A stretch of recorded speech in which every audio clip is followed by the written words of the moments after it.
Assalamualaikum warahmatullahi wabarakatuh. Selamat datang di kelas sejarah.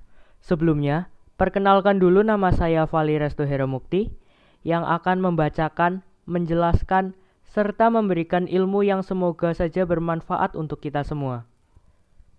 Tema yang diambil dari kelompok kita adalah disintegrasi Cekoslowakia yang diperkirakan terjadi pada tahun 1980 sampai dengan 1998.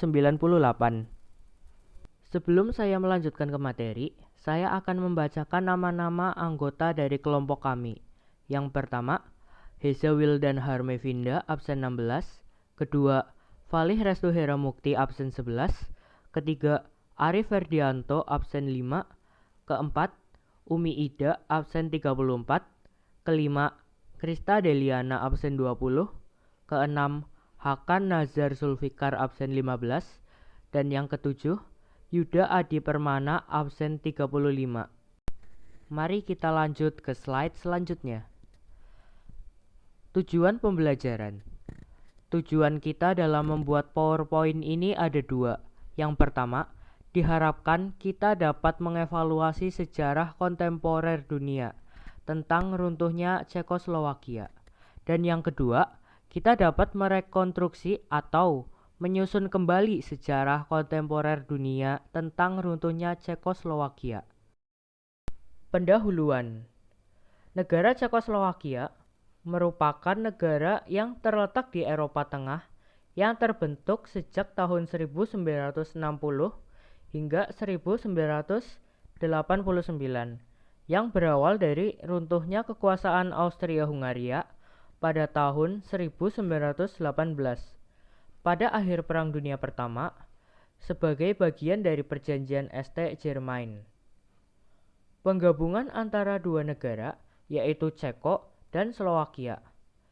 Ceko berada di bagian timur sedangkan Slowakia berada di bagian barat. Secara geografis, Cekoslowakia berbatasan langsung dengan Jerman Barat dan Jerman Timur, Polandia, Uni Soviet, Hungaria, serta Austria. Masuk ke latar belakang. Teman-teman pasti ada yang bertanya, apa saja sih latar belakang dari disintegrasi Cekoslowakia? Dari riset pencarian googling yang kita dapat, latar belakang disintegrasi Cekoslowakia ada 5, yaitu yang pertama, adanya revolusi Beludru, yang kedua, perpecahan dalam anggota parlemen akibat adanya pro dan kontra, ketiga, adanya perbedaan kondisi masyarakat dan infrastruktur, keempat, Ceko menganggap Slowakia beban, sedangkan Slowakia merasa dianaktirikan. Dan yang kelima, kesepakatan untuk berpisah. Selanjutnya, faktor-faktor runtuhnya Cekoslowakia. Yang pertama, bangsa Slowakia menganggap suku Ceko lebih mendominasi. Yang kedua, bangsa Slowakia menolak penerapan sistem pasar bebas. Yang ketiga, adanya perbedaan budaya dan bahasa antara Ceko dan Slowakia. Kronologi. Usai revolusi Beludru, Cekoslowakia mengangkat Václav Havel untuk menjadi presiden sementara. Pada 1992, Václav mengusulkan agar nama Republik Federasi Sosial Cekoslowakia diganti menjadi Republik Cekoslowakia. Akan tetapi, usulannya ditolak oleh pihak Slowakia. Setelah proses negosiasi gagal dilakukan, Slowakia memutuskan untuk memisahkan diri dari Cekoslowakia. Pada tahun 1993, Cekoslowakia resmi terbagi menjadi dua negara, yaitu Republik Ceko dan Slowakia. Kata mutiara dari Thomas Masaryk. Kita akan selalu menjadi minoritas kecil di dunia.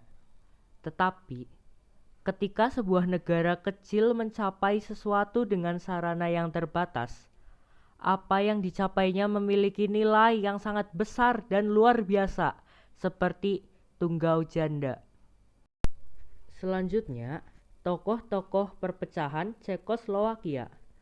Yang pertama, ada Thomas Masaryk. Yang kedua, Milan Hodža. Yang ketiga, Edward Bernays. Yang keempat, Jacques Rovy. Yang kelima, Emil Hacha. Yang keenam, Clement Gottwald. Dan seterusnya, seperti yang sudah ada di video PPT ini. Dampak-dampak perpecahan Cekoslowakia. 1. Hubungan tradisional terputus untuk mengakomodasi birokrasi perdagangan internasional. Kedua, PDB Slovakia mencapai 95% dari PDB Ceko. Ketiga, kebebasan politik mulai bermunculan di Ceko dan Slovakia. Keempat, arus informasi menjadi jauh lebih terbuka. Kelima, sistem demokrasi dan liberal mulai berkembang di Ceko dan Slovakia. Sekian hasil kerja keras dari kelompok kami. Maaf jika ada banyak kekurangan pada tulisan, bacaan, atau suara saya sendiri yang kurang bagus. Saya mewakili kelompok saya dengan segenap hati mengucapkan terima kasih. Maaf juga jika presentasi yang telah kita berikan ini kurang sempurna, karena kesempurnaan itu slogannya Demian. Buat yang tidak tahu Demian itu siapa, sama, saya juga. Sekian, wassalamualaikum warahmatullahi wabarakatuh.